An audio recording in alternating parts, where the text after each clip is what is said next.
Em uma casinha amarela, no sítio Luz da Terra, em Campo Largo, no Paraná, eles começaram a receber amigos, crianças, adolescentes, mães e pais, e criaram uma abordagem de ensino-aprendizagem revolucionária, a pedagogia viva. Um processo de ensino-aprendizagem centrado no desenvolvimento espontâneo dos alunos, na curiosidade de cada um, e em facilitadores conscientes, conectados com o processo e presentes no momento. A pedagogia viva tem ajudado várias famílias a superar o desafio cada vez maior de educar crianças que já não se adequam mais ao ensino formal. Esse é o 8º podcast Impacto Positivo e eu converso com a Thalita Moser e o Gabriel Menezes. Thalita, prazerzão. Bom dia. Bom dia. Estamos começando mais um Impacto Positivo. Eu queria começar com você se apresentando. Thalita Moser, você está fazendo um trabalho lindo com a pedagogia viva e a casinha amarela. E o nosso papo hoje vai ser sobre a pedagogia viva e a casinha amarela. Se apresenta para a gente, por favor. Legal. Me chamam, né, Thalita Moser. E nessa passagem aqui, por essa vida, já fiz bastante coisas, assim, brinquei bastante, trabalhei bastante. Mas hoje tem alguns papéis que eu tenho realizado mais, que eu tenho gostado bastante de fazer, que é yoga, que eu gosto, e a gente também atende com terapias, que a gente chama de terapia autocriacional, e a maternidade, que tem 24 horas, e a gente tem brincado bastante da casinha amarela, por esses tempos que tem, assim, passo dias acordando com vontade de estar lá e mexer e passar o dia lá. Então, fora as viagens que a gente tem feito para atender essas demandas de pessoas que também estão a fim de curtir a pedagogia viva, a casinha amarela é o lugar que eu mais fico. Você tá igual a criança que ganhou a casinha pela primeira vez, né? Não vê a hora de acordar pra ir lá brincar, né? O primeiro balanço que eu fiz lá foi para mim. Perfeito, perfeito. Nossa, e é fantástico, assim, porque estando lá com as crianças, eu comecei a observar, talvez chegar um pouquinho perto de como elas observam as coisas, assim, de estar ali brincando e brincar tão sério, porque você está concentrado ali, está tão dentro daquilo, está tão presente naquilo que está fazendo, assim, que não existe nada além daquilo, sabe? Daquele momento da brincadeira, daquele momento da relação, assim. Então, é isso que eu gosto de fazer. Eu tô ali, igual tô aqui com você agora. E não é à toa que tem o lance da yoga também, né? Porque existem uns estudos que mostram que o padrão de onda cerebral da meditação é muito próximo do mundo de faz de conta da criança, né? Uhum, sim. Então tem Quando a gente entra nesse estado de ciclos cerebrais mais fica lentos, o corpo acalma, a respiração acalma e a gente se abre mesmo para poder relaxar e vivenciar agora, né? Mas É isso aí. olha só, a gente está conversando bastante sobre as crianças. Faz um favor para mim, tá? Me explica a pedagogia viva. Quando a gente foi dar esse nome de pedagogia viva, foi bem por conta das demandas, assim, de visitar alguns lugares, e aí o pessoal falava, não, mas como que é o nome desse trabalho que vocês fazem, né? E a gente não tinha o nome porque é bem complicado dar nome. Às vezes você parece que tem que rotular, né? Alguma situação, e não é. A gente tá... Quando a gente estava estudando a pedagogia viva, só um minutinho, e bem desafiador, assim, dar esse nome. Então, a gente estudando, a gente entendeu, né? A gente estudou até um pouco do Antônio Meneghetti, que ele fala que a educação é educar-se a si, né? E aí, nesse caminho de educar-se a si, a pedagogia viva, ela veio como um caminho que se trilha no caminhar. Então, a gente não tem nenhum modelo, não tem nenhuma referência assim que a gente possa dar, porque para cada pessoa que vai ter uma vivência lá na Casinha Amarela, por exemplo, que a gente faz alguns exercícios de observação, que a gente começou a fazer porque observava nas crianças. Então, quando a gente faz alguns desses exercícios, para cada pessoa, o que elas têm de compreensão é muito diferente, é muito particular. Então, a gente faz um exercício, senta para conversar e cada um tem uma percepção, uma aprendizagem, assim, no seu tempo, diferente. Deixa eu te perguntar uma coisa, desculpa interromper. E assim, só para a gente tentar contextualizar para as pessoas que já têm uma conexão maior assim com esse universo das diferentes linhas de educação e tal. O que que não é, então? Por que que é diferente da Montessori? Por que que é diferente do Waldorf? Explica um pouquinho para mim, por Uhum. favor. Tá. A gente bebeu um pouquinho de cada uma dessas fontes, né? Uhum. Então a gente tem jogos representativos, por exemplo, que vem um pouco da linha do Waldorf, que são algumas atividades que representam o dia a dia e ali as crianças podem estar resolvendo situações mal resolvidas, por exemplo, de a mãe que não deixa cozinhar. Aí lá a gente tem uma cozinha que funciona e é do tamanho das crianças. E ela pode fazer tudo que ela faria numa cozinha de adultos, de gigantes. E não consegue, não alcança e tal. A gente também tem um pouco de Montessori na questão dos jogos. A gente tem alguns desses jogos de aprendizagem, que são jogos fantásticos. Eles falam sozinhos, eles falam com a criança. Você senta ali para jogar, você tem a compreensão do cálculo, da alfabetização, enfim. Mas o que a gente não tem, por exemplo, é um direcionamento para nada. A gente tem um horário de entrada, um horário de lanche que é convidado, que a gente convida as crianças se elas querem comer, porque se elas não quiserem comer no horário, elas têm uma cozinha toda no tamanho delas e tem alimentação disponível para fazer o que elas quiserem fazer. E isso acontece geralmente. Geralmente quem convida elas hoje em dia quem nos convidam são elas, assim, elas preparam e chamam a gente Vai bem no tempo delas, né? no tempo delas. E a gente tem um horário de finalizar. E só, assim, o que acontece ali dentro, a gente acompanha o tempo todo, a gente está disponível para as crianças, mas a gente não está direcionando. Então elas vão no tempo delas fazendo o que elas querem fazer. E aí vocês confiam que no processo de curiosidade e espontaneidade da própria criança, ela desenvolve as habilidades motoras, as básicas, a coordenação motora fina, coordenação motora grossa. Você não tem um planejamento porque vocês confiam, então, que isso é intrínseco do desenvolvimento da criança, é isso? Totalmente, assim, a gente confia. A gente já estudou algumas coisas que estão relacionadas a isso. Por exemplo, do nosso programa de DNA. No nosso programa de DNA, a gente tem a memória de todo o universo, multiverso. A gente tem a memória do reino mineral, vegetal, animal, humano, do reino material e imaterial, de planetas, de estrelas, de tudo. E para essas memórias ativarem, a gente só precisa de uma experiência. Então, ninguém precisa me dizer o que eu tenho que fazer com esse celular, nova tecnologia de hoje, porque eu pego o celular, eu começo a apertar e eu descubro. E eu tenho minha experiência com ele. Ninguém precisa me dizer. Claro que se tem alguma coisa que eu queira me aprofundar mais, eu vou lá e busco. Pessoa, me ajuda, me ensina a mexer nisso aqui, né? E vou Mas, aprender, vou ativar minha mas ainda assim é memória. um processo de aprendizado seu, né?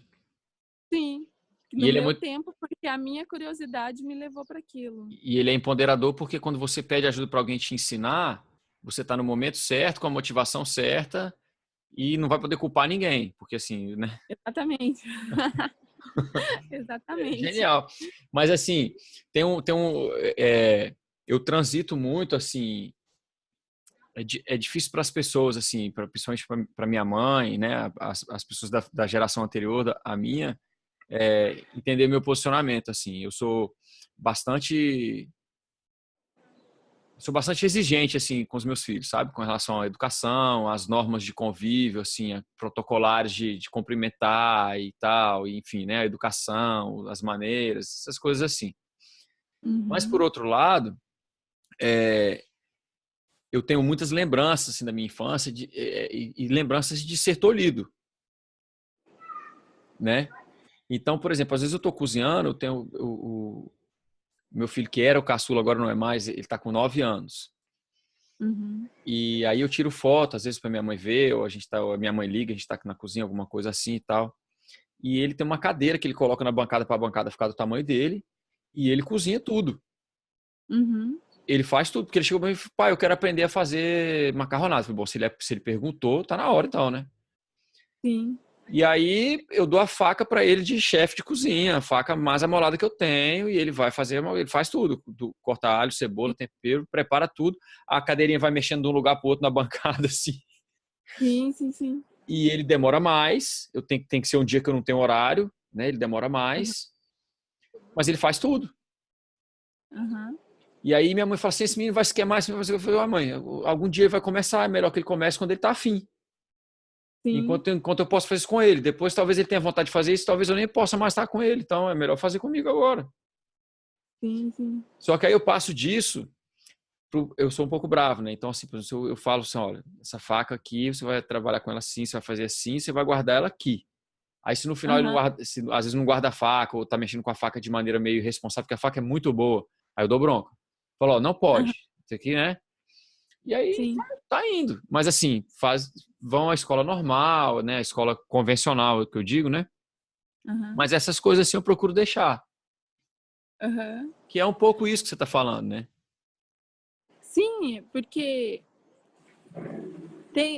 manifestou uma necessidade, é isso que a gente faz, manifestou uma necessidade, dá espaço para que essa necessidade se realize.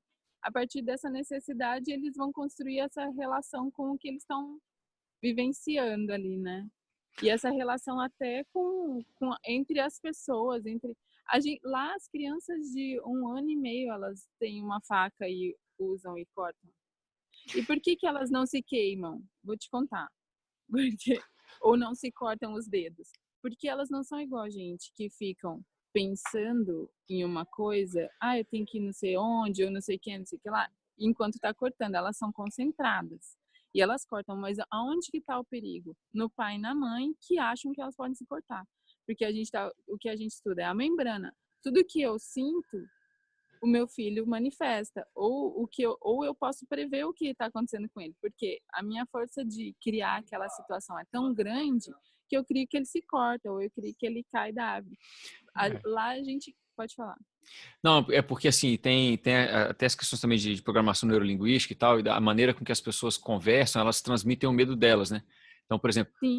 cuidado para você não se cortar. A pessoa tem que Uhum. criar a imagem do cortar na cabeça para depois negar, né? E aí, Uhum. com isso, você já está facilitando aqui. É, Exatamente.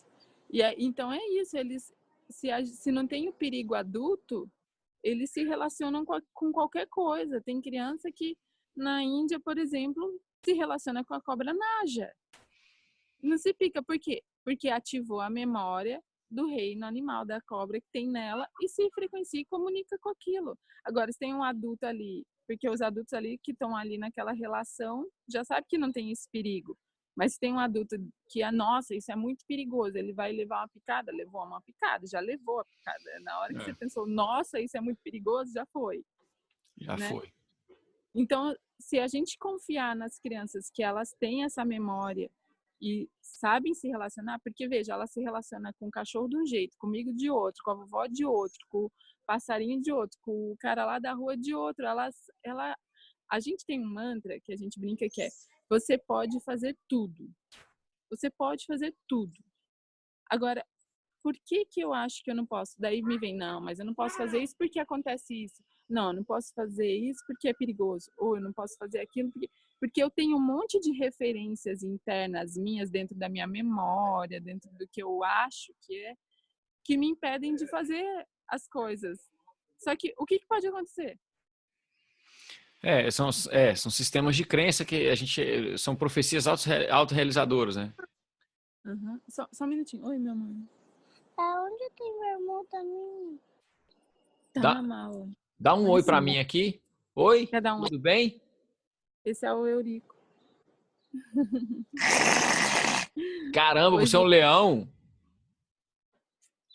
Muito bem, um leão fortão. Você é um leão, ó. Eu sou o Jedi, ó.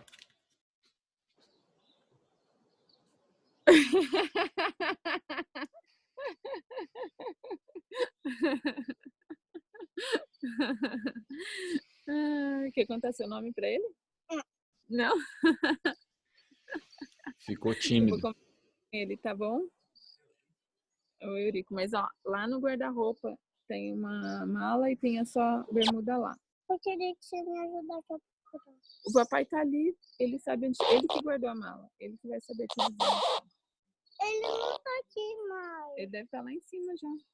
Ele não tá lá em cima. Não, dá uma olhada lá. Thalita, mas olha só, uma tarefa também assim heróica, né? Porque meio que o processo de desconstrução de várias crenças que a gente tem pessoais e do processo educacional, né?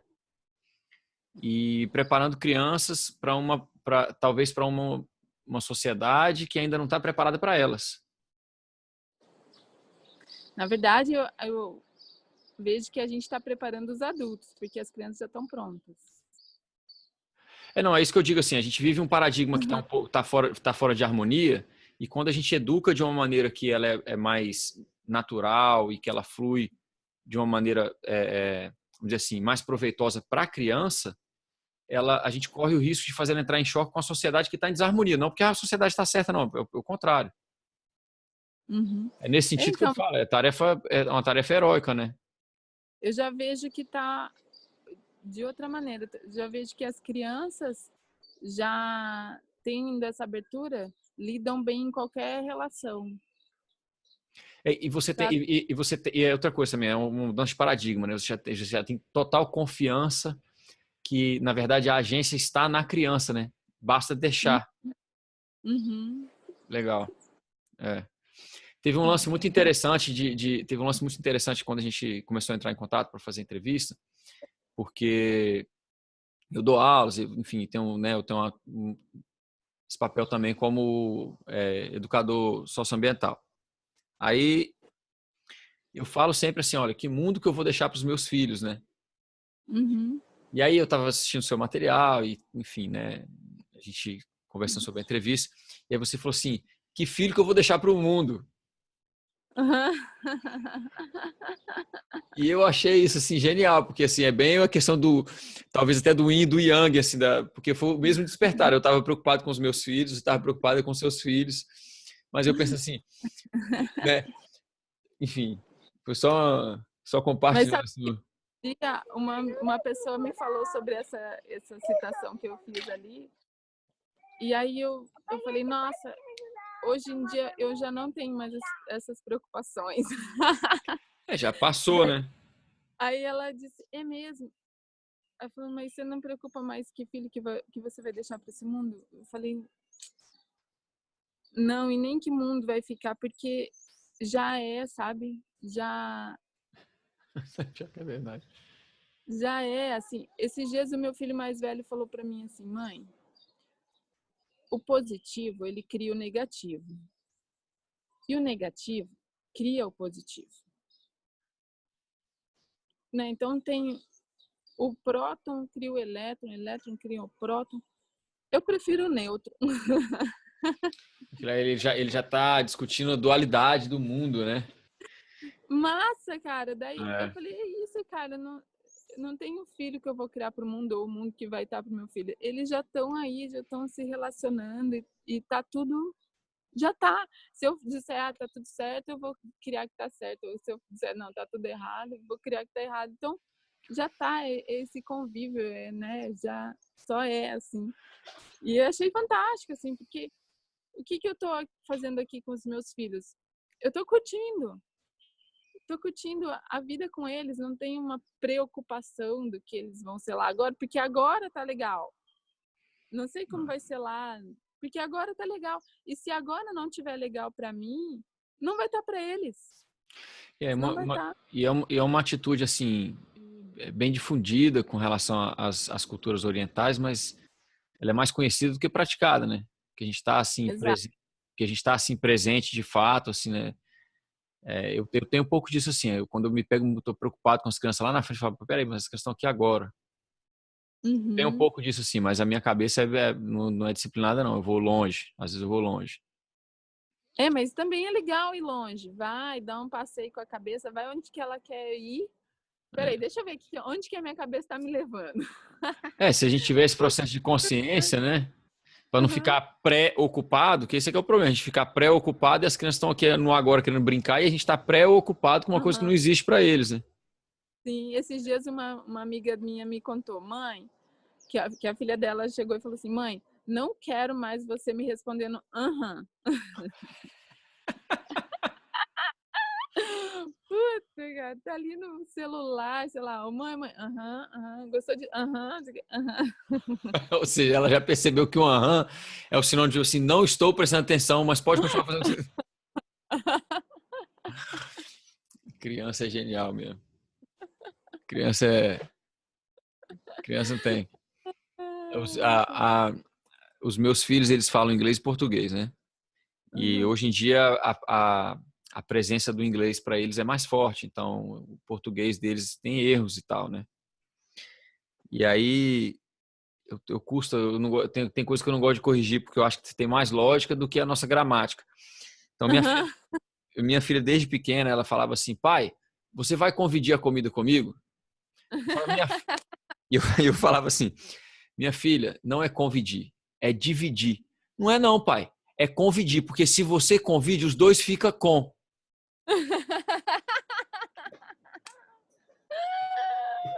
Que linda! Gostei. E aí, e aí aqui em casa ficou convidir, a gente convide as coisas. Que massa, é Muito isso legal. mesmo. Mas olha só, eu consigo entender, assim, e vou ser bem sincero, um nível bem racional, assim, né? Acho que a, a vontade de fazer uma educação em casa sempre foi presente para mim, mas a realidade não permitiu, né? Tem um educador americano, ele chama John Taylor Gatto, e ele escreveu alguns livros, e um deles é assim, Emburrecendo a Gente, o nome do livro. Aham. E ele diz o seguinte, que o sistema educacional ele está em constante reforma, porque a reforma não é feita para corrigir as falhas dele, porque ele foi feito para falhar. Uhum. Porque o sistema educacional do jeito que a gente tem, ele foi feito para criar pessoas para as fábricas, dividir pessoas pela faixa etária, por uma série de divisões que o mundo humano real, natural, não reconhece. Uhum. Que grande parte do conteúdo das escolas hoje em dia, ele é passado na forma que o conhecimento é transmitido, muito mais do que no próprio conhecimento. Ou seja, sinal para entrar, sinal para sair, não interessa se está interessante ou não, quando o sinal tocar, você sai. Então, assim, Uhum. é um treinamento para obediência praticamente e talvez de pouca reflexão e pouco engajamento, assim. Esse educador, ele diz o seguinte, que alguns dos alunos mais em situação de risco que ele tinha, ele perguntou qual era o projeto de vida que mais interessava aquele aluno e o aluno compartilhava com ele e ele falou assim, olha, eu vou te dar todas as presenças que você precisa me dar esse projeto completado no final do semestre. Só isso que você precisa fazer. Uhum. E ele começou a ter uma taxa de aprovação altíssima, alunos extremamente engajados. E aí, quando o pessoal foi bater em cima dele, descobriu o que ele estava fazendo, ele estava fugindo do conteúdo e deixando o aluno descobrir o conteúdo. Uhum. Uhum. E aí, obviamente, ele foi repreendido, né? Que a gente vive num mundo que Aham. nosso mundo não, assim, enfim, não. Como que é a preocupação? Estou contando essa história toda para fazer essa pergunta. Como que é a preocupação das pessoas que estão pensando em fazer uma transição, trazer uma criança que talvez estivesse numa escola convencional e trazer para vocês? Qual é o tipo de preocupação que você escuta? Assim, o que vem dos pais, das mães, assim? Uhum. Recentemente a gente gravou um filme sobre isso, um documentário aqui brasileiro, sobre unschooling, né? E a maioria das pessoas que estão saindo, porque tem bastante gente saindo da escola, mas não porque os adultos estão pedindo, porque as crianças estão assim, que eu não vou mais, eu não vou surtando. Daí chega naquele ponto que tá, preciso tirar. O que que eu faço agora, né? E o que quase todo mundo fala que é um pouco a falta da rede. para mim isso não é um problema, né? Depois eu posso contar por quê, mas o que eu ouvi falar muito, assim, até de muitas pessoas que chegaram em nós, que chegaram para morar em volta da casinha amarela, era essa necessidade de rede. E todo mundo que chega para morar lá Desculpa, em rede de volta, apoio, né? isso, rede de apoio. Todo mundo que chega para morar lá, eu já falo, olha, você tá vindo aqui por conta da casinha amarela? Porque daqui a um ano eu posso mudar. Nossa, já é Então, tratamento de choque na chegada.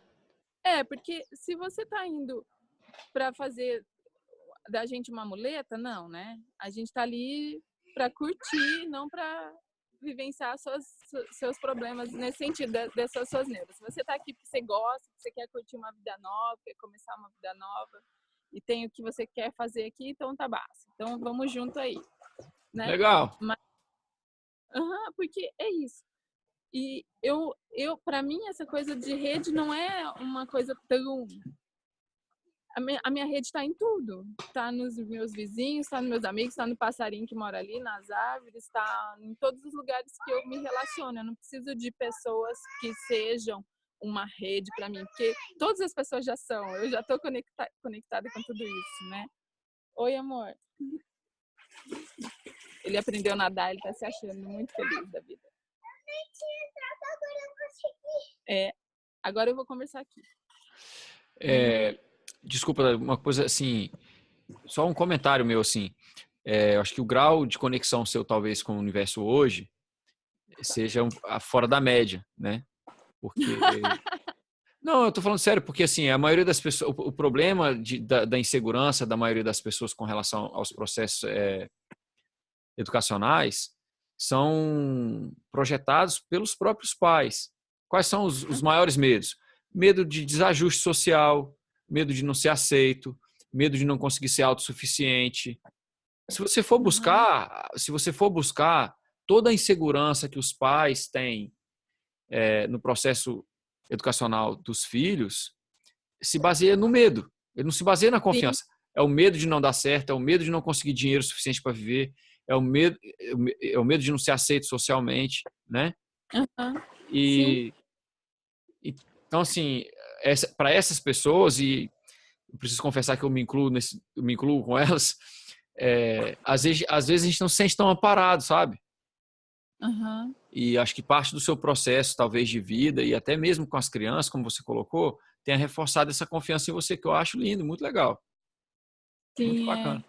Mas, então, e por que, então, que você não sente isso? A falta da rede de apoio? Por isso, porque eu já me sinto na rede.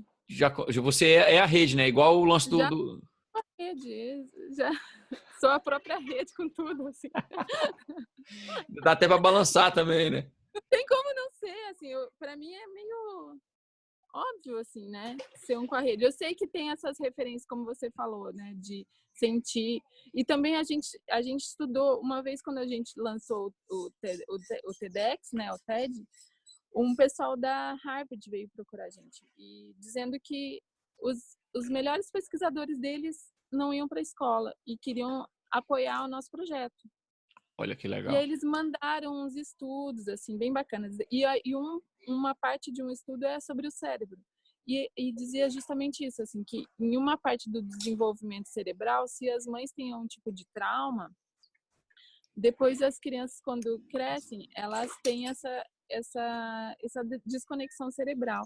E uma delas, muito forte, está relacionada ao cérebro reptiliano, que é essa necessidade de atacar ou de fugir, ou de não sentir-se pertencente, ou de achar que Deus está fora de você, por exemplo. Assim. E aí, claro, com a neuroplasticidade cerebral hoje, a gente pode trabalhar todos esses traumas e refazer nossas conexões cerebrais. Então, sentir-se parte da rede é uma coisa que as crianças já nascem quando elas não têm esse trauma. E tem um outro lance. Desculpa. Tem um outro lance que eu acho que desenvolve disso também, né? Que, assim, grande parte dos problemas ambientais que a gente percebe hoje no mundo também decorrem dessa mesma desconexão, né? Sim. Ou seja, as crianças que crescem conectadas, ela automaticamente resolve um problema, que é o problema da desconexão ambiental também, né? Porque você se sentindo parte, não tem como você querer. Oi, amor, tem um bebê aqui. Se Tadinho. sentindo parte, que é a mamãe. Se sentindo parte, você tá ali, né? E como os trabalhos que o Gabriel faz com a agrofloresta, você tá ali como inserido naquela natureza, não fora dela e só retirando e só. De novo aquele lance que você colocou, né? Você contém, está contido ali, né? Sim, exatamente. Uma Exatamente. E pergunta, a escola, para mim, hoje em dia, a escola não é um lugar. Tem tudo isso que você contou, né? De preparar para o mercado e tal, mas eu vejo também que é importante para algumas pessoas essa disciplina, sabe? Tem pessoas que precisam de uma disciplina externa. Assim. Tem pessoas que já conseguem se resolver dentro do seu ritmo, não precisam de uma rotina. Porque a rotina é isso, né? Você se... A rotina de quem, né? Então a rotina é ter a hora fora de você, né? A rotina fora de você, é a coisa imposta para você, né? E o ritmo é aquele que você vai descobrindo e vai trabalhando de acordo com ele. Então, ter essa rotina é importante para algumas pessoas e ter um ritmo faz parte de outras vidas, outras escolhas, né? Deixa eu te, como é que é a questão das faixas etárias das crianças atendidas na escola? Aqui a gente tem tem grávidas, tem gestantes até 99 anos. Vocês começam bem cedo, né?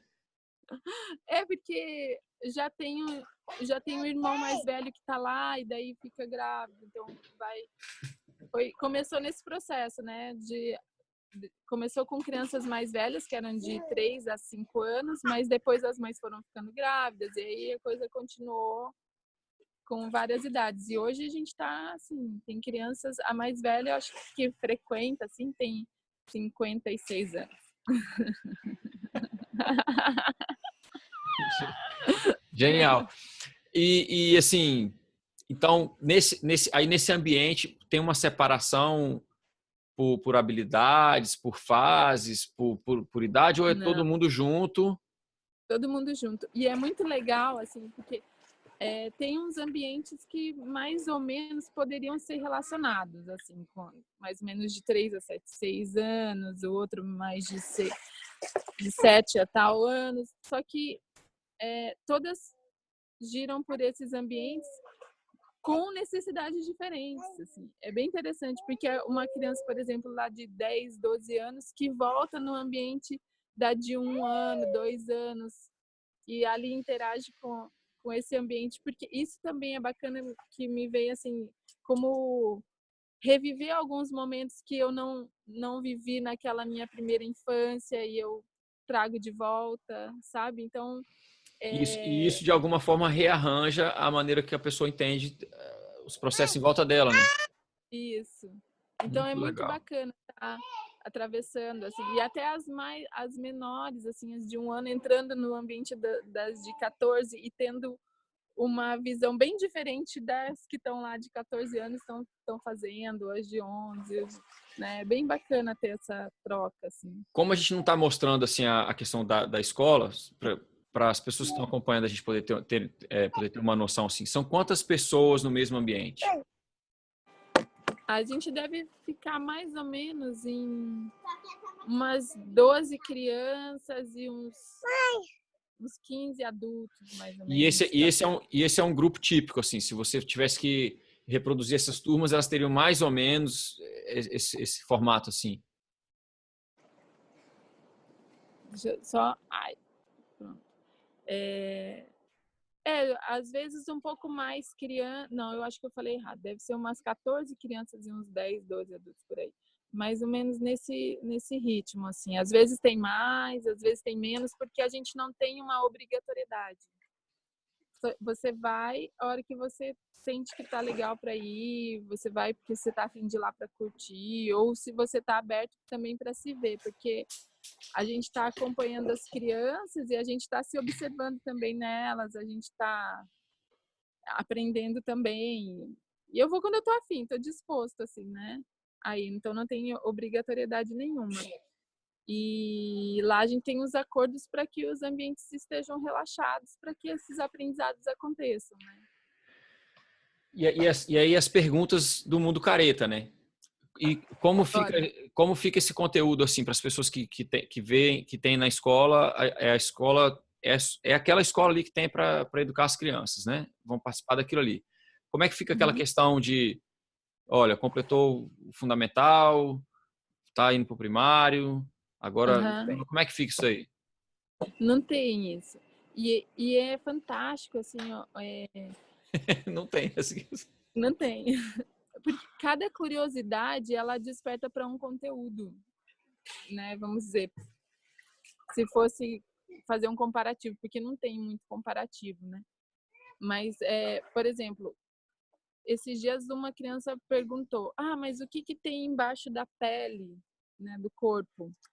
Aí a gente todo mundo se mobilizou que estava ali. Uau. Foi atrás de buscar essa informação, trazer em livros, trazer 3D, trazer, enfim, tudo que podia trazer para isso acontecer, para possibilitar essa aprendizagem, né? Aí um outro estava, mas e se a gente tocar um instrumento tal com um instrumento tal, como é que ficaria? Daí a gente, todo mundo foi atrás de buscar essas informações então a coisa, veja, é muito louco, porque eles têm essa curiosidade e a hora que tem a curiosidade e a coisa aparece, assim, e eles eles mesmos vão atrás desses recursos também de buscar aprender, nossa, consome, né? Aí ele se alimenta daquilo, não é aquela coisa forçada, não, hoje nós vamos estudar as mitocôndrias, e aí não sei nem, né? E, não estou no interesse daquela sabedoria naquele momento, assim. Fórmula de pasta. Eu ia dizer isso agora, enfim, lendo sobre educação em casa e tal, né? E aí um depoimento de um pai falando isso, que os filhos começaram a ter problema de bullying na escola, ele tirou da escola e fez educação em casa e seguiu bem instintivamente, assim, né? Aí ele falou assim, olha, um dos filhos falou assim, pai, mas eu quero ir para a universidade. Eu falei, tudo bem, a gente vai construir um conteúdo, isso, nos Estados Unidos, né? Vai construir um conteúdo, a gente mantém um portfólio e você vai terminar o seu segundo grau e você faz a sua escolha de universidade, né? Não tem problema. O que aconteceu foi o seguinte, o menino fez o negócio todo, mas aconteceu exatamente o que você falou, a curiosidade dele, quando ele perguntava uma coisa, ele já estava tão pronto que aquele conteúdo não precisava vir em camadas. Ele estudava, ele absorvia aquilo ali, entrava naquilo ali por completo. Então, quando ele chegou na faculdade, o pai contando, né? Quando ele chegou na faculdade, que eles foram fazer, era alguma coisa que tinha a ver com exatas, né? Cálculo 1, 2 e 3, o menino já sabia tudo. Sim. Porque ele aprendeu por conta própria. Sim, exato.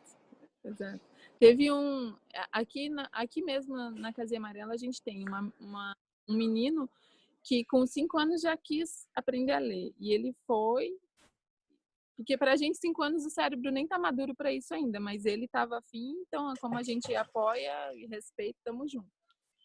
Aí ele mesmo pegou o material e ele mesmo aprendeu a ler sozinho, a gente não sabe nem explicar meio como que foi a história.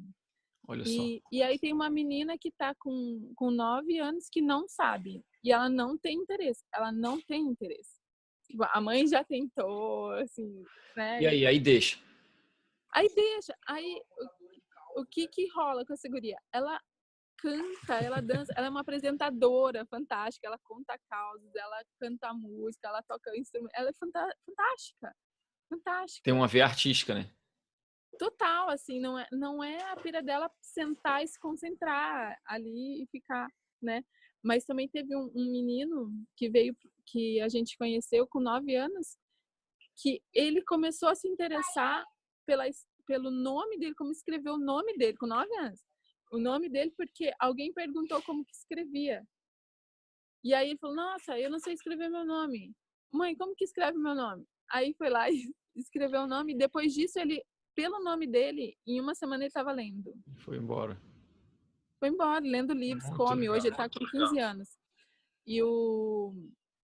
E ainda tem aquele filme Ser e Vir a Ser, não sei se vocês já viram, ele é de uma francesa. Ela conta também nesse filme que o menino nunca tinha estudado matemática e quis fazer o vestibular. Aí ele pegou o livro aí a mãe perguntou: você quer um professor particular? Ele falou: eu vou dar uma olhada no livro que as pessoas estudam para o vestibular. Aí ele pegou o material de estudo para o vestibular e fez os últimos exercícios. E falou: mãe, eu fiz os últimos exercícios do livro. Daí ela falou assim: e os outros? Eu fiz também. E pronto, fez vestibular. Então, eu sinto isso aqui. E passou, e tá lá, né? Quando o cérebro tá pronto para aquilo, né? Tá maduro, ele já ativa a sabedoria, assim, tá ali. É fantástico. A minha filha, ela tem um pouco de dificuldade com essa questão, assim, da escola, das comparações, né? Porque ela é bem esse quadro, assim, ela tem umas coisas que ela é bem precoce, outras coisas que ela não se interessa e tal, e aí eu também eu falei para ela: minha filha, o importante é você seguir a sua curiosidade, você saber que a escola está ali para você aprender o que você quer, né? Que você tem que respeitar as pessoas que estão ali para te ensinar e tal, mas não é a coisa mais importante da sua vida, não. A coisa mais importante da sua vida é você gostar de você mesma, é você achar as coisas que você quer fazer, né? E você saber que você pode ser o que você quiser na vida. Posso, Sim. pai? Pode, meu filho, pode ser o que você quiser. Não machucando ninguém, não, né? Tem algumas coisas que a gente tem que respeitar, mas você pode ser o que você quiser. Aí ela parou. Eu posso ser mais de uma coisa? Pode, você pode ser quantas coisas? Aí ela parou. Ah, pai, que bom. Eu falei: por quê, minha filha? Não, porque eu acho que eu quero ser umas 3 coisas. Eu falei: e o que é? Ah, não decidi ainda. Pronto, tá, ela tá decidindo. Ela tá decidindo. Já é. Ela tá decidindo. Ela vai chegar lá. O que vai ser? Eu vou saber quando ela revelar para mim. O meu filho, eu perguntei para ele: você quer fazer alguma coisa fora, filho? Ele: mas fora tipo o quê? Sei lá, circo, natação, inglês, vôlei, música. Aí eu dei uma lista de coisas dele. Não quero ser nada disso aí não, mãe. Eu quero fazer cavalo, arco e flecha e espada. Deu não? Praticamente um cavaleiro medieval, né? Mas tá lá. Vai ser mosqueteiro. Cavalo, tá atirando arco e flecha. Muito legal. Olha, só para contextualizar assim também, já essa questão da yoga, né, o Gabriel com a agrofloresta e tal, vocês já tinham essa inclinação ou foi uma coisa que foi acontecendo para vocês? Não, quando a gente se conheceu, foi numa prática de yoga já. A gente já praticava juntos, assim. E ele já tinha começado a agrofloresta já, 10 anos atrás, 11 anos atrás. Ele já estava já. Então, de certa forma, as crianças já cresceram num ambiente já, vamos dizer assim, com vários paradigmas convencionais rompidos, né? E eu já praticava yoga e ele já estava na agrofloresta. E logo que a gente se conheceu, a gente ainda fundou um instituto, que era o Instituto Perma Yoga, que a gente trabalhava com permacultura. Olha que legal. E depois que a gente mudou para Curitiba, essa região, que a gente entrou mais nessa história da educação, porque tinha as crianças, né? Enquanto não tinha as crianças, era permacultura e yoga. Depois foram chegando as crianças. A gente vai se adaptando, né? Uhum.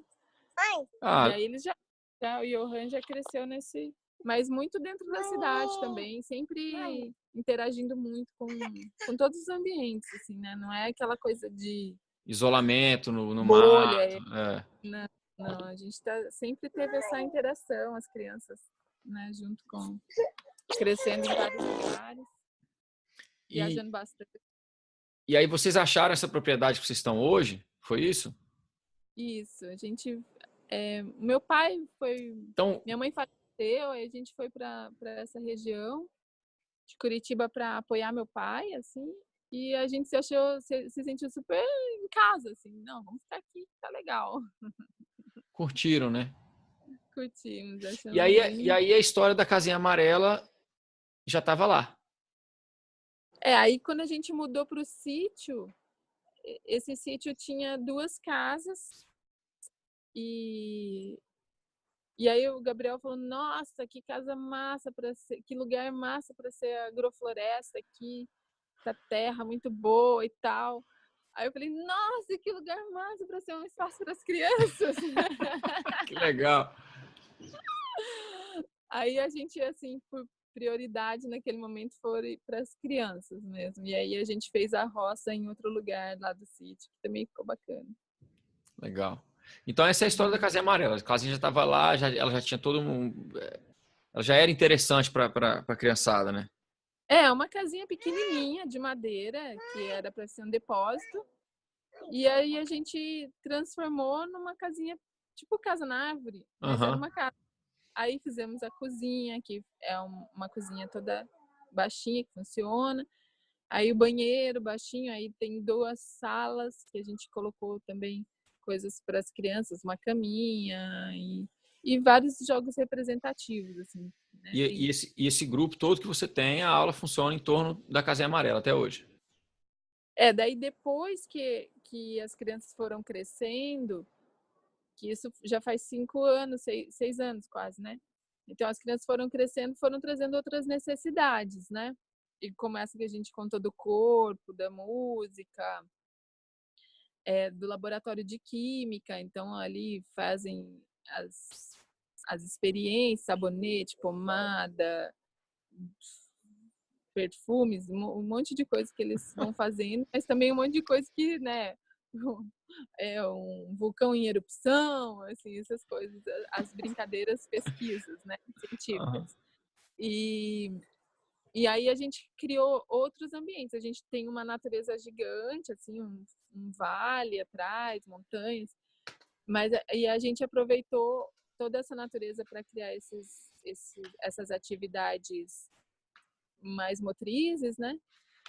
E nós criamos também agora a casa que a gente chama Casa Dourada, que é uma casa bem grandona, de 2 andares, que embaixo ficou um andar, uma sala mais aberta para atividades físicas, assim, e maca de massagem, porque a gente tem várias famílias que trabalham como massagista, né, tem de tudo ali, tem músicos, tem luthier, tem de tudo.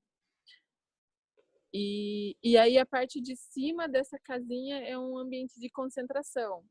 Então é um lugar de silêncio, tipo uma biblioteca, assim, tem uma biblioteca junto, mas também tem vários materiais Montessori, materiais de concentração, de aprendizagem. E louco porque esse material é super estimulante, de certa forma, né?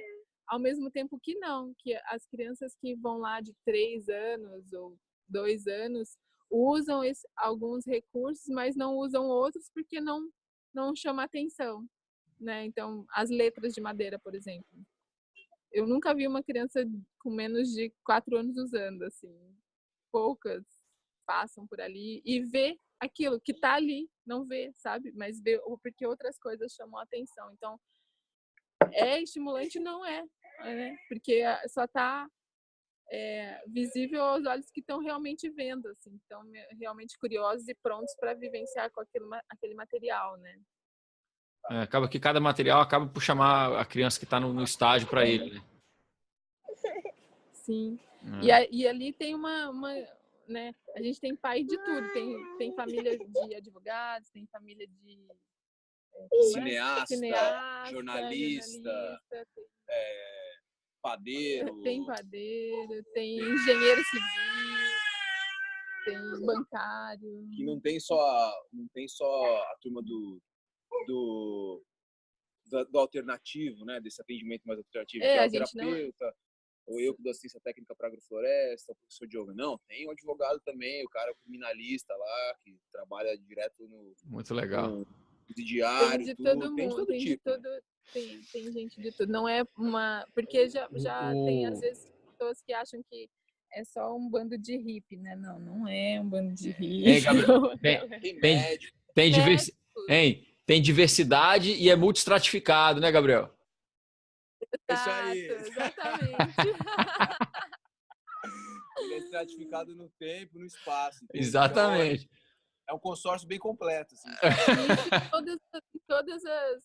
Tudo que você puder pensar, desde espiritual, mental, emocional, todo tipo de diversidade ali, né? Muito bacana. E as crianças podem sair dali e desse processo educacional com vocês, e se elas seguirem para outro lugar, vai ter uma espécie de equivalência de currículo, vai conseguir fazer segundo grau em algum lugar? Como é que fica essa questão? Não, hoje tem um Enseja, né? Enseja. Que você faz uma prova de capacidade e entra. E ele dá equivalência, dá conclusão pro ensino fundamental e médio, ou o médio somente. Mas aí, como o ensino fundamental está no estado, você faz uma prova hoje para o núcleo de educação, no núcleo, né? E o núcleo te coloca onde você está equivalente na série que você está equivalente. Teve uma situação de uma criança que saiu de um... Isso que não passou pela casinha, mas saiu, aí a criança estava tava à frente, ela estava adiantada na escola. E aí tiveram essa mesma situação, né? Tipo, ela saiu do ensino privado, foi para o ensino público, e aí precisou fazer uma prova para que ela pudesse ir para a série que estava de acordo com o que ela conseguia alcançar. E aí é isso, é simples, né? Isso é simples. Aqui às vezes fazem como a gente não entende essa questão, nunca foi passado para a gente essa questão jurídica, né? A questão legal do que pode fazer, o que não pode fazer, quais são seus direitos, quais são seus deveres. Então a gente fica muito preso na linha comum de conduta, né? Então a gente fica no mainstreaming, seguindo, não, então tem que botar, deu 4 anos, é obrigatório botar na escola, mas ninguém se questiona sobre, qual que é a obrigatoriedade, qual que é o meu direito como pai também, e como pai, como mãe, de levar e conduzir. De não fazer, de não querer levar, né? Isso, de fazer da forma como eu acredito, né? Então a gente tem essa liberdade também prevista. E então, mas é isso aí, dá para fazer essa prova, faz equivalência, e depois o Enem você pode fazer e entrar direto numa universidade, se você quiser. E uma coisa que a gente estava conversando, Gabriel, mais cedo com a Thalita aqui hoje, né? É que esse medo está muito mais presente para os pais, né? Porque a criança que quer depois ir para a universidade, ela já está tão acostumada a se mover de acordo com a curiosidade dela, que aquilo para ela é um desafio como outro qualquer. Sim. Ela vai tocar e vai embora. É como vem desde a gestação, do nascimento, né? Tudo sempre passa por desafio, né? A hora que o sêmen vai lá entrar no óvulo é um desafio, né? De poder fecundar. Daí depois para se manter vivo dentro da barriga da mãe, a mãe ali forma a placenta e tudo, daí nasce, já é um desafio nascer, passar pelo canal e tudo. Daí depois mamar, pode desmamar. Pode ser considerado um desafio só... Então, assim, mas a gente pode avaliar isso como desafio, mas são os processos acontecendo e aquilo é dinâmico, cada hora é uma diferente. O maior desafio, Gabriel, é o chaveco, cara. Antes de tudo isso, aí tem um chaveco. Se ele não der certo, não acontece nada.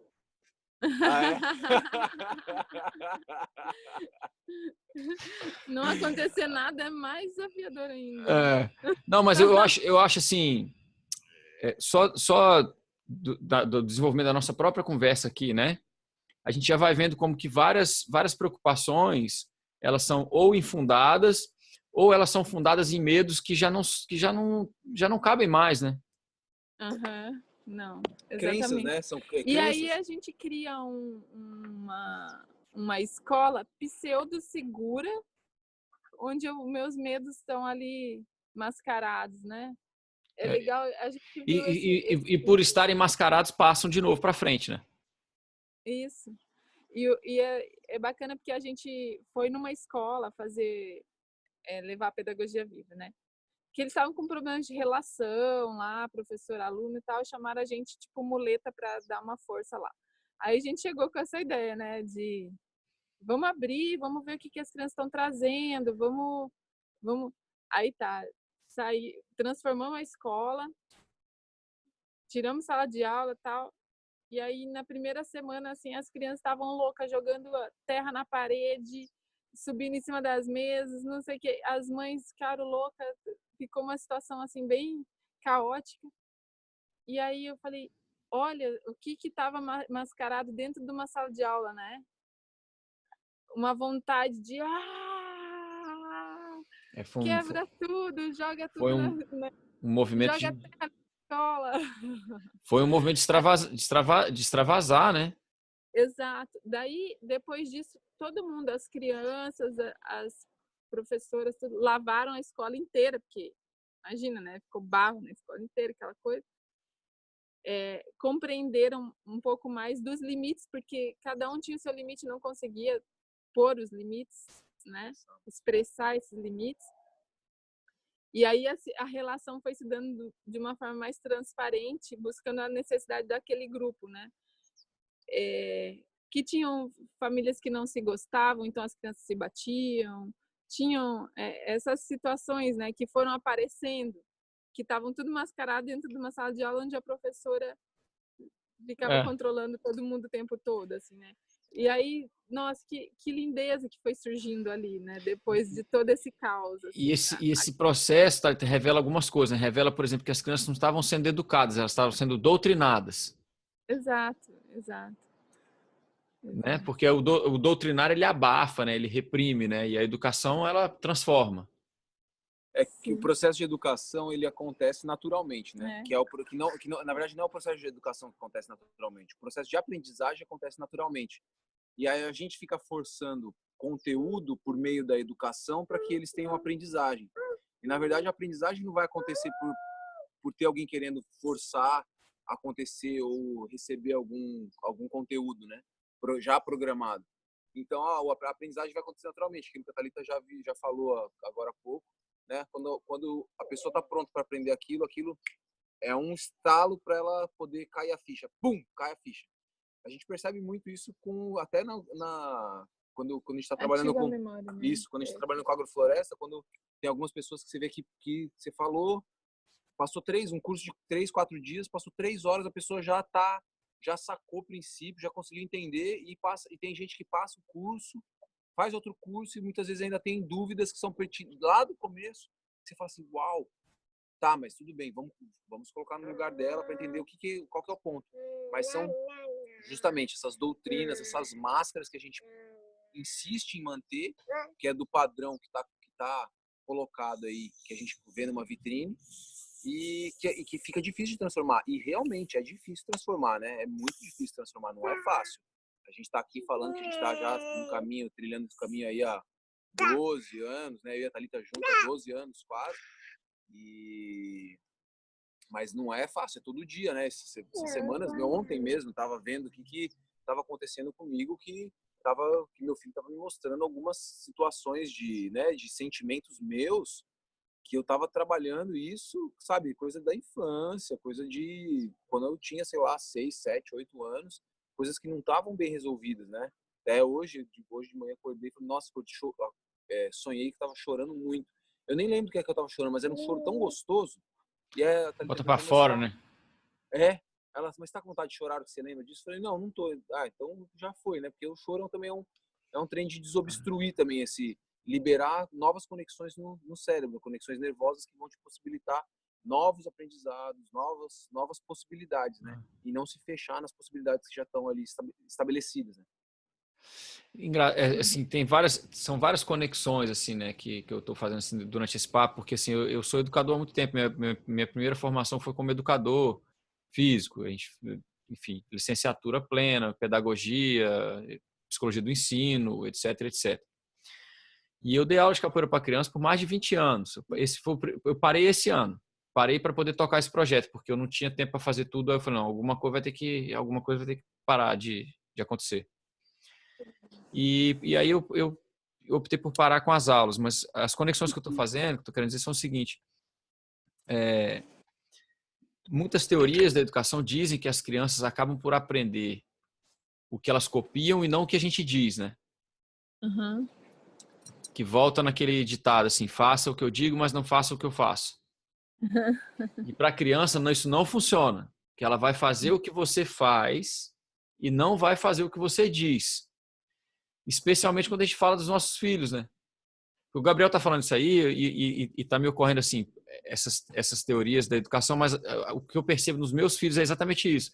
São as dificuldades maiores que eu tenho comigo mesmo, são às vezes as que passam mais claramente adiante. Eu falo, meu Deus do céu, para. Por que isso está passando adiante, né? Uhum. Louco, vou até tentar talvez complementar isso, porque ela não faz só o que você faz, como ela manifesta o que você está sentindo, porque às vezes a gente tá por fora, tá fingindo que tá tudo bem, mas lá dentro tem alguma coisa que não tá, e é isso que elas estão manifestando. Não é nem o que eu tô fazendo mais. Então, É verdade. o grau de conexão é mais sutil ainda, assim, né? Tipo, já te conheço desde dentro. Já sente, né? Já sente, é um pedacinho nosso mesmo. Gente, E aí, assim, desculpa, pode seguir, Thalita. pode falar. Não, porque eu ia até aproveitar o Gabriel aí para perguntar o seguinte: essa coisa de não ter uma separação de idade, de não ter uma separação de sala, também acaba por facilitar abordar os conteúdos de maneira holística, né? Espera só um pouquinho que tá Cortando. Eu estou só dizendo o seguinte, que é interessante essa questão de vocês terem agrofloresta lá também, assim, de ter o ambiente, vamos dizer assim, rural, né? Porque aí a transmissão do conhecimento, ela não precisa ser segmentada por cadeiras, né? Ela é bem holística. Por exemplo, vai abordar alguma coisa que tem a ver com o plantio, tem a ver com geografia, tem a ver com biologia, tem a ver com química, tem a ver com, né? Vocês trabalham nessa questão assim de ir ligando os conteúdos sem muito planejamento também? Essa visão holística, por exemplo, é uma visão que alguém pode ter, né? Que é aquela questão de que para cada um ver de uma maneira, né? Aquilo que a gente está fazendo, porque aquilo lá pode ser também bem científico, pode ser bem material, pode ser bem natural, pode ser, depende da maneira como que você quer enxergar aquilo, né? Onde vai a sua referência do que você acredita, né? Então, para quem tem uma visão bem holística, a casinha amarela e a agrofloresta pode ser bem holístico. Entendi. Mas para quem tem uma visão bem técnica, científica, aquilo pode ser muito técnico-científico, né? Brincar é coisa séria, é uma ciência.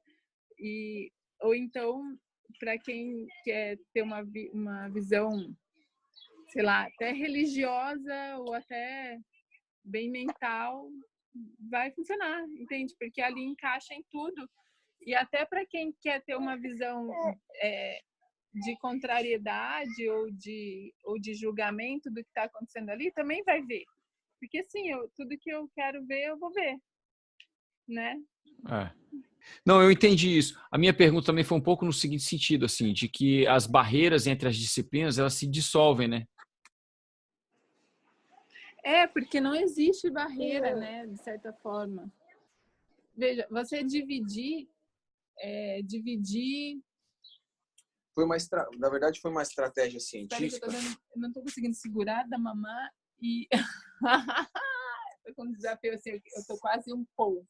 Foi uma estratégia de Descartes de poder dividir o troço para poder entender, né? Uhum. Então, pensamento cartesiano reducionista. Isso. Então, reduz, vamos dividir o máximo que a gente puder para a gente poder entender melhor cada situação. E aí acabou aquela questão da entropia, né? Então, foi dividindo, poder entender melhor as partes, mas não considerando todo em sinergia, né? Em contato, em comunicação. Então, até esse lance que estava colocando da questão das faixas etárias e tudo mais, é uma questão que eu sempre pego, que não só sobre aprendizado, mas sobre um ponto que eles falam sobre que muitas vezes é questionado da socialização.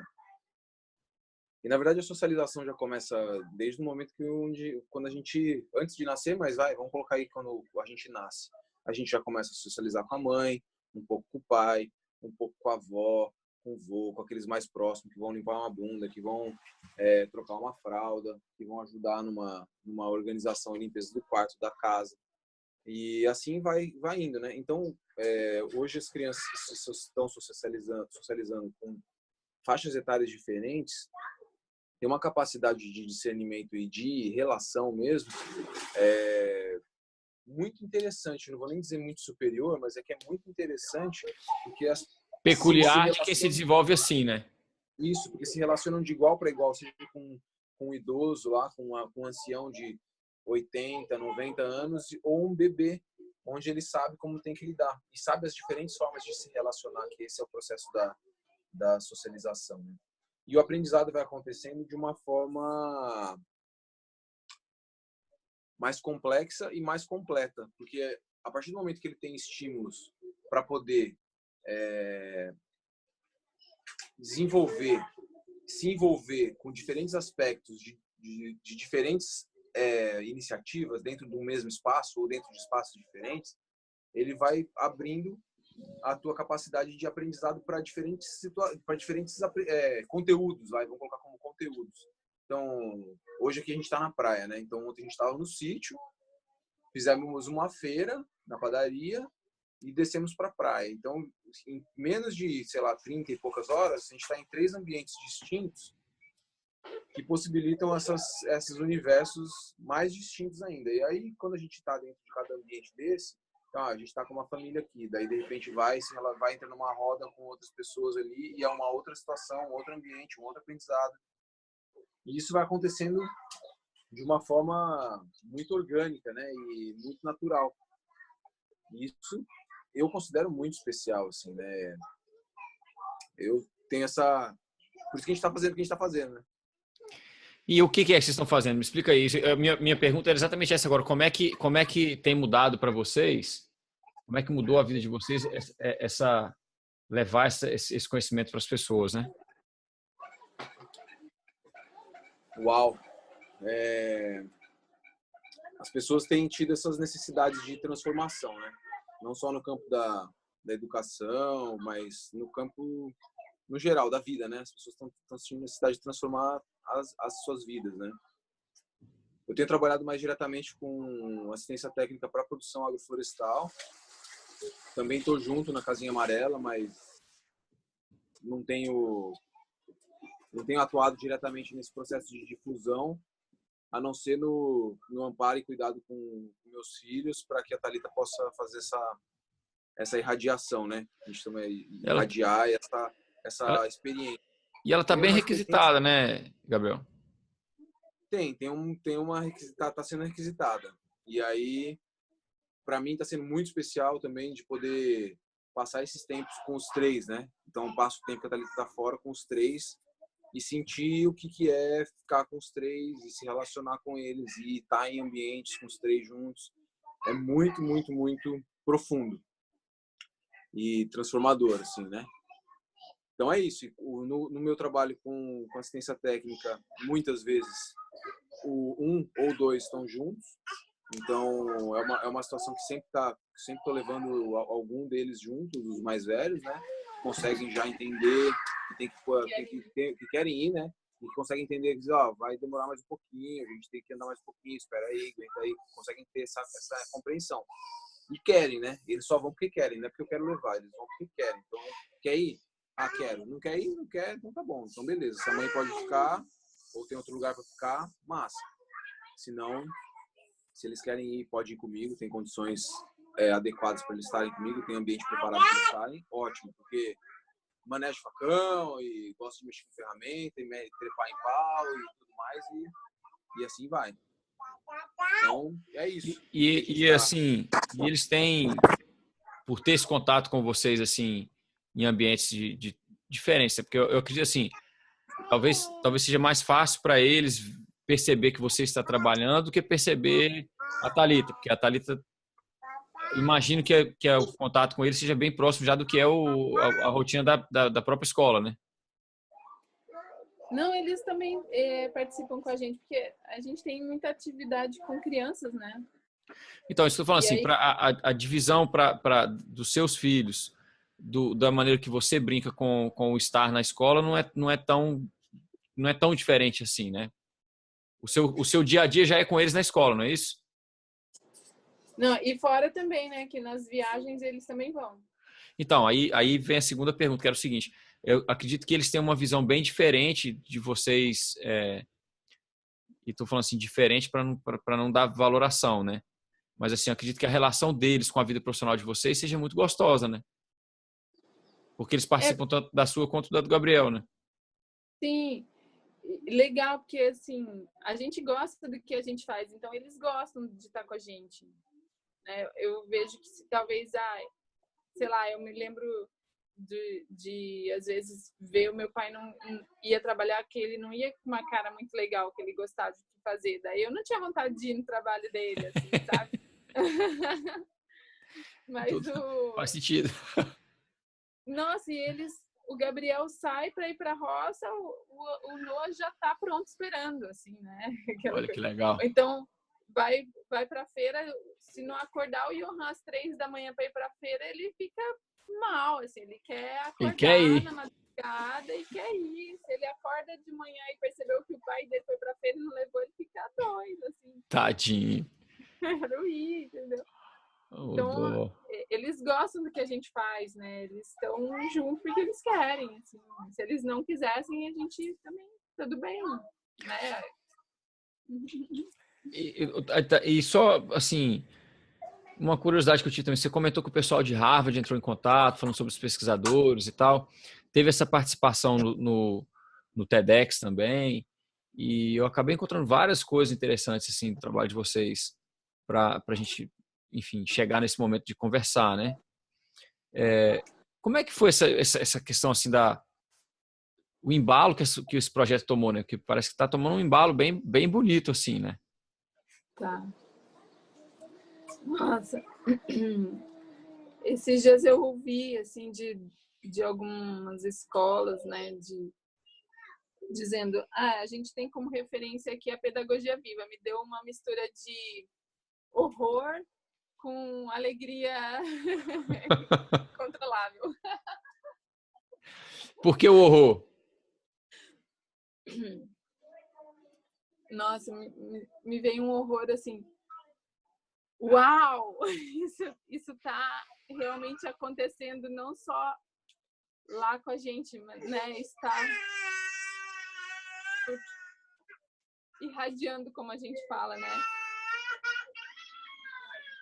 Não sei, no momento me veio uma sensação de responsabilidade, mas logo depois me veio, não, cada um tá escolhendo o que fazer e sabe o que tá fazendo. Daí me veio a confiança. Porque, né, aquela coisa que a gente estava conversando agora há pouco, poxa,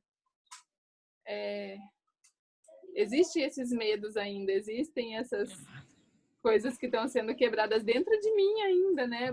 Muita coisa ainda que eu tenho da caixinha ainda desse pseudo seguro que ainda mora dentro de mim, né? Então, quando eu vi que aquela coisa tava assim grande, me deu aquele medinho. Nossa, mas e aí? E agora? Mas depois eu senti, não, tá tudo no que tem que acontecer. Cada um tá sintonizando aonde tem que sintonizar e é isso. Vamos junto. Sabe que nessa questão da agrofloresta, né, que o Gabriel trabalha, enfim, a gente comenta muito das pessoas e dos animais que eles interagem naquele ambiente ali com um grau de intuição e com um sentimento de pertencimento já tão grande que eles não têm como fazer errado, eles só fazem o que faz sentido ali dentro, né? Uhum. E você chegou nesse nível aí no que você está fazendo, quer dizer, é isso. Uhum. É muito bonito poder ver, assim, muito legal mesmo. Tá, então, eu vou fazer uma coletânea de links aqui, vou colocar o link para o trabalho do Gabriel, vou colocar o link para o seu, as mídias sociais também, nas notas do programa. Vou me deixar já aqui pronto para atender vocês quando vocês quiserem divulgar qualquer coisa que vocês quiserem, livro, for lançar alguma coisa, tiver alguma novidade aí legal, porque esse trabalho ele foi idealizado para isso, para as pessoas verem que todo mundo tem um chamado dentro delas e que elas só precisam ouvir. Uhum. E se todo mundo fizer isso, vai ter impacto positivo para todo lugar, assim. E a ideia é um pouco essa, as pessoas verem que são pessoas, todos nós somos igualmente diferentes e comuns. Uhum. Exato.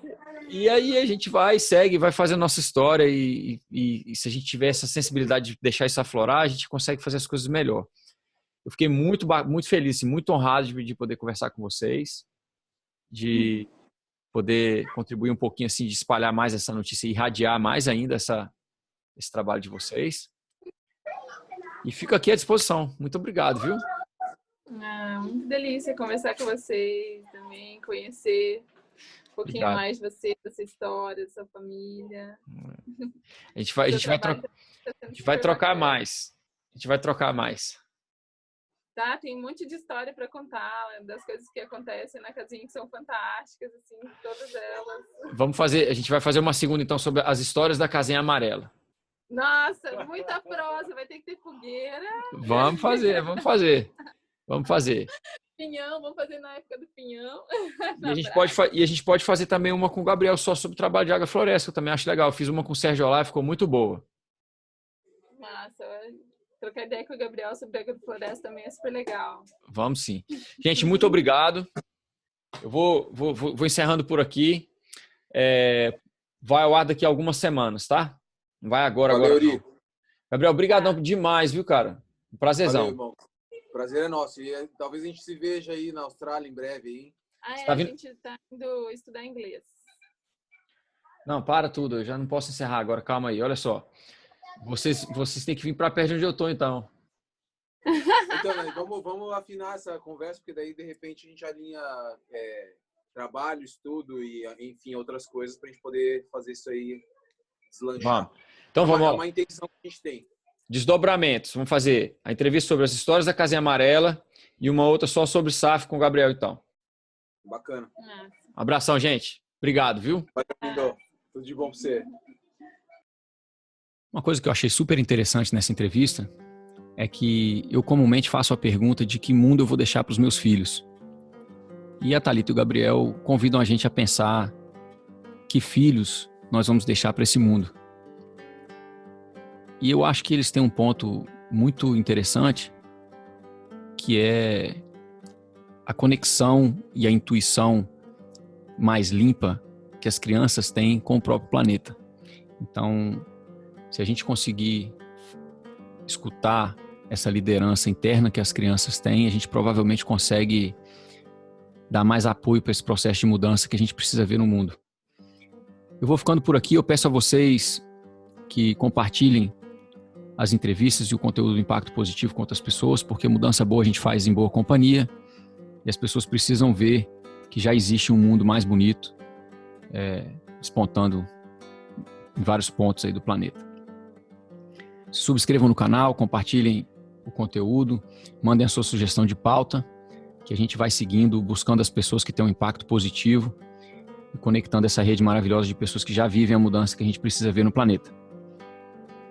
O trabalho do podcast Impacto Positivo é, no geral, muito gratificante, mas essa entrevista foi muito especial para mim porque eu fiquei muito grato de poder conhecer pessoas tão maravilhosas, tão engajadas e com uma missão tão bonita, que é preparar as crianças para um novo amanhã. Eu sou Eurico Viana, vou ficando por aqui. Na semana que vem o assunto é grave, importante e merece muita atenção. A gente vai tratar da poluição com o microplástico. Fiquem antenados que a gente volta na semana que vem, então. Um abraço.